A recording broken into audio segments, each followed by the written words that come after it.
నువ్వేమో ఎంగా ఈవిడేవమ్మా ఎవరు రా తల్లి మీ అమ్మ ఏంటి మీ అమ్మ ఎంత ఇంతలా ఉంది నీ పేరు తల్లి నా పేరుంటే కావాలి చెప్పాలా బావా నీ పేరు కూడా చెప్పవా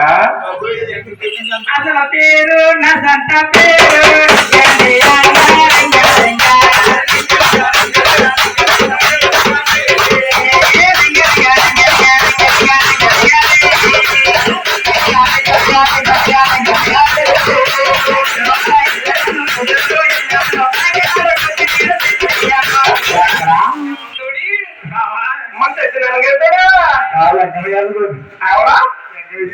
అయ్యి బాబు ఎల్లవాడు అయ్యి బాబు ఎల్లవాడు మామూలు కాదు ఆయనతో చెప్పేవా బాబా ఈ కాకినాడకు కుర్రోళ్ళంలో ఏం చేస్తారు తెలుసుగా